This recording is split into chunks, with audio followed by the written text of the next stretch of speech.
Saudara hadirin yang saya muliakan, dahulu Al-Quran pernah menceritakan betapa istri-istri pembesar di istana mewah di zaman Nabi Yusuf. Kalau istilah sekarang nyonya-nyonya jet set, nyonya-nyonya VIP. Betapa mereka mau memporak-porandakan keimanan seorang pemuda seperti halnya Nabi Yusuf alaihi salam. Dan Nabi Yusuf kemudian ternyata tidak mau jadi gigolo yang kerjanya hanya menyenangkan wanita-wanita jet set kelas VIP ini tadi. Sesungguhnya ini cuma satu simbol yang kejadiannya bisa saja terjadi pada zaman modern dalam versi dan kondisi yang berbeda. Namun bagaimanapun juga wanita dengan peranannya sebagai social agent, sebagai penggerak masyarakat, sangat besar pengaruhnya dalam ikut mewarnai perkembangan suatu negara. Seorang suami perlu memberikan dorongan kalau istrinya aktif di bidang sosial, asal dengan catatan saja, fungsi sebagai istri, fungsi sebagai ibu jangan sampai terlantar karenanya. Bahkan saya katakan tadi, di zaman sekarang wanita tidak lagi hanya berfungsi sebagai social agent, bahkan sebagai national agent, penggerak dari satu bangsa. Muncul wanita-wanita yang jadi menteri, yang jadi anggota DPR, bahkan yang jadi kepala desa dan lain sebagainya. Secara umum memang ar-rijal qawwamuna 'alan nisa. Laki-laki adalah pembimbing bagi kaum wanita karena kelebihan fisik biologis, kelebihan kemampuan intelektual dan lain sebagainya. Namun wanita pun boleh saja menjadi social agent sepanjang catatan yang saya sampaikan tadi. Jangan sampai melupakan kodrat kewanitaan, jangan sampai mengalahkan fungsi sebagai istri dari suaminya, sebagai ibu daripada anak-anaknya. Nah, kemudian fungsi yang keempat di bidang ilmu pengetahuan. Islam memberikan kesempatan yang sama kepada kaum wanita. Thalabul ilmi faridatun ala kulli muslimin wa muslimatin. Menuntut ilmu itu wajib hukumnya bagi orang Islam, baik laki-laki maupun perempuan. Sampai dibentuk kalimat pengecuali khusus ini, muslimin wa muslimatin, bagi muslim laki-laki, bagi muslim perempuan. Dan alhamdulillah, kalau dulu di zaman Raden Ajeng Kartini nasib perempuan berada di balik pintu yang digembok rapat-rapat, siklusnya berputar cuma sumur dapur kasur, kasur sumur dapur, dapur sumur kasur. Melingkar di situ satu saja peranan kaum wanita. Memberontak jiwa Raden Ajeng Kartini, menuntut persamaan bahwa wanita berhak maju sama dengan laki-laki. Entah Islam sejak 14 abad yang lalu sudah mencanangkan ini, menuntut ilmu wajib bagi laki-laki dan perempuan beragama Islam. Orang Islam baik dia laki-laki, baik dia perempuan, wajib menuntut ilmu. Ilmu dalam artian umum, tidak hanya sekedar fikih tauhidnya, ya di bidang kedokteran, di bidang teknik, di bidang hukum dan lain sebagainya. Ini yang perlu dibanggakan. Kalau perlu ini yang perlu diadakan kontes IQ. Wanita yang paling berprestasi di bidang ilmiah, wanita yang punya prestasi di bidang menjaga kelestarian lingkungan hidup, wanita yang punya prestasi menggerakkan sosial, menyantuni yatim piatu, memelihara kesehatan. Adakan kontes macam itu untuk mendorong. Ini enggak, kalau kontes yang diukur betis, bibir, pinggul, payudara, lubang hidung, ukur sekalian kita. Apa manfaatnya dan apa unsur pendidikan yang ada di dalamnya? Tidak menguntungkan, tidak mendidik, dan tidak membawa manfaat. Kecuali lalu yang timbul pola hidup konsumen, pola hidup konsumer, pola hidup yang material, pola hidup yang wah, pola hidup yang gemerlapan. Ya, kalau oleh anak-anak muda yang terjangkau. Kalau tidak, dia hanyut ditelan mimpinya. Dia ingin bergaya hidup jet set, sementara dia dihadapkan oleh kenyataan bahwa dia tinggal di kampung, ibu bapaknya orang kampung. dan lain sebagainya. Jiwanya berontak, terjadilah kegalauan, terjadilah kerancuan, terjadilah komplikasi, perang di batin antara keinginannya dengan lingkungan nyata yang dihadapinya.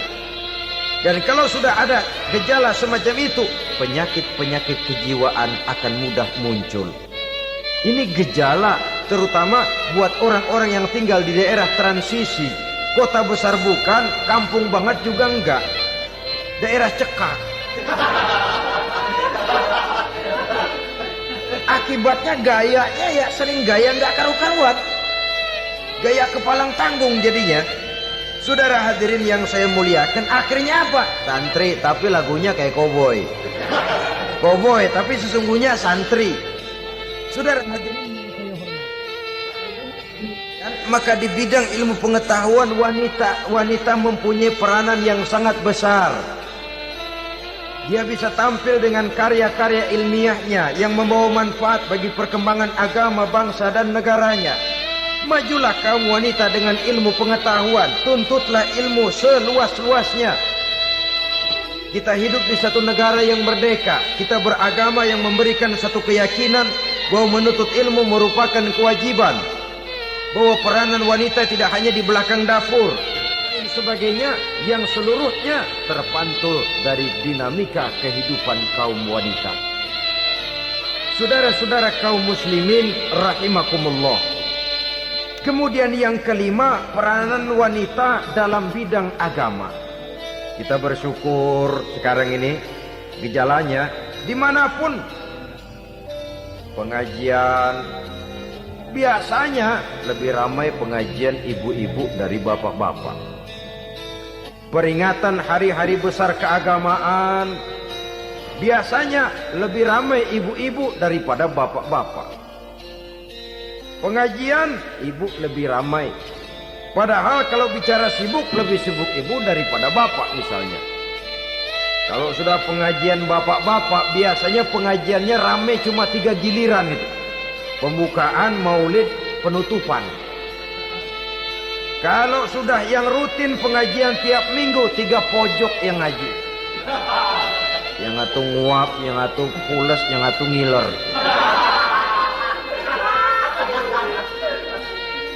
Saudara hadirin yang saya muliakan, ada badan kontak majelis taklim yang merupakan wadah daripada kegiatan ibu-ibu. Ada Ittihadul Muballighat, Persatuan Muballighat. Ada Persatuan Para Asatizah. Dan macam-macam lagi peranan ibu-ibu di dalam kehidupan beragama. Tapi sesungguhnya harus dimulai dari bagaimana si ibu mewariskan jiwa agama kepada anak-anaknya di rumah tangganya. Kalau itu gagal, dia mau melangkah ke masyarakat, dia sudah gagal sejak awal sesungguhnya. Keberhasilannya dia menata masyarakat akan mengakibatkan dia nanti bernasib seperti Nabi Nuh. Berhasil mengajak beberapa orang kafir mengikuti ajarannya, tapi gagal mengislamkan putranya sendiri Kan'an. Bukan tidak berusaha, tapi memang Allah sudah menghendakinya sedemikian untuk menjadi contoh buat kita semua. Yang penting orang tua berusaha dan berikhtiar. Kalau sudah berusaha dan berikhtiar, anak ternyata memang sulit diurus, barangkali memang fotokopinya Kan'an tuh anak. Ya orang tua kalau sudah berusaha, ya tawakallah. Jangan belum berusaha lalu berkata, jangan anak kita, anak Nabi aja ada yang bengal. Ngajar tidak mau, mengajar anak tidak mau, mendidik anak tidak mau, lalu mencontoh Nabi, salah kaprah namanya. Kaum wanita bisa berperan di dalam agama. Ketika Rasul hijrah, itu kan beliau tidak langsung ke Madinah. Dari Mekah itu beliau mengambil jalan arah ke kiri menuju Gua Sur. Ini dalam strategi militer punya makna sendiri. Jenderal yang ulung, ahli strategi militer ini. Di Gua Sur sana beliau tinggal 2 hari 3 malam. Siapa yang membawa makanan ke Gua Sur? Siapa yang menjadi kurir untuk mengintai kegiatan-kegiatan Quraisy setelah Nabi berangkat hijrah? Asma putri Abu Bakar Siddiq radhiyallahu anhu. Jadi kurir, jadi spion, membawa makanan untuk Rasul dan ayahnya di Gua Thur. Ini peranan wanita. Di tengah bahaya, di tengah keadaan posisi terjepit, Rasul di dalam gua, diamatinya keadaan Quraisy, dilaporkannya kepada Rasul jasa seorang wanita bernama Asma, putri dari Abu Bakar Siddiq radhiyallahu anhu. Rabi'atul Adawiyah, seorang sayyidah sufiyah, ahli tasawuf yang terkenal dengan ajaran cintanya kepada Tuhan. Dia bisa menjadi tokoh wanita dalam gerakan sufi oleh karena kegiatannya di bidang agama dalam arti mujahadahnya kepada Allah Subhanahu wa taala. Dia korbankan bagian besar daripada hidupnya untuk mengabdi kepada Allah. Setelah suaminya meninggal, seumur hidup dia tidak pernah nikah lagi. Bukan tidak cantik, cantik. Bukan tidak ada yang mau, banyak yang meminang. Bahkan diantaranya termasuk Sufyan Tsauri, seorang tokoh juga, pernah mencoba meminang beliau. Kata Sufyan, Rabi'ah, bagaimana? Kamu kan janda? Iya. Lalu, saya kan duda. Jadi bagaimana? Daripada kita masing-masing sendiri-sendiri kan lebih baik kita join. Maksud kamu apa? Saya mau meminang kamu. Boleh? Tapi mas kawinnya saya minta engkau jawab 4 pertanyaan saya. Kalau bisa, diri saya seutuhnya saya berikan kepada kamu. Kalau tidak, tidak usah saja. In ajabtani fi 4 masail fa ana laka. Kalau engkau sanggup menjawab 4 pertanyaan saya, seluruh diri saya bulat-bulat saya serahkan kepada kamu.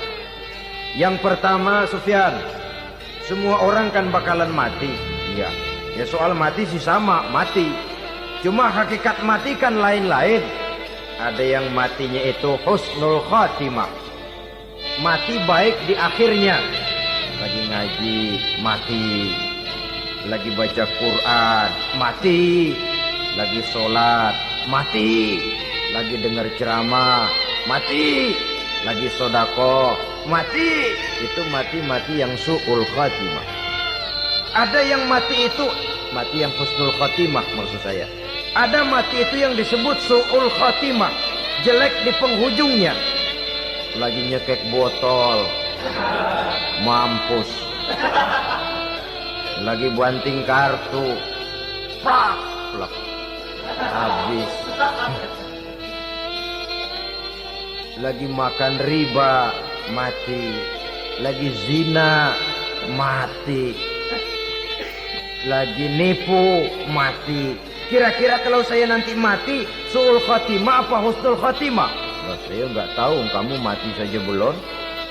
Tidak bisa kamu jawab, tidak bisa. Yang kedua, setelah mati kita masuk ke alam kubur.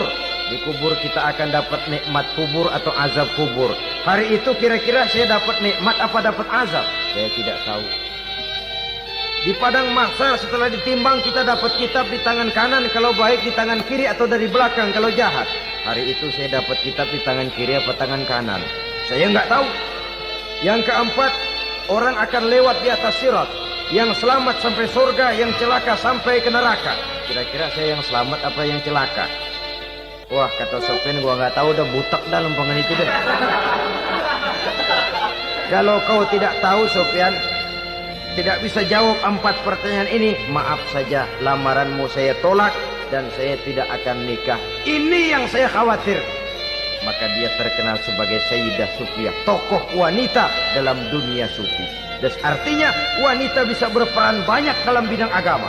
Sebagai pengasuh majelis taklim, sebagai pengasuh yatim piatu, sebagai gerakan-gerakan keagamaan yang positif dan lain sebagainya. Ini dimungkinkan karena Islam menunjang harkat dan martabat kaum wanita. Maka majulah kaum wanita Islam Indonesia dengan tetap menjaga kodrat kewanitaannya.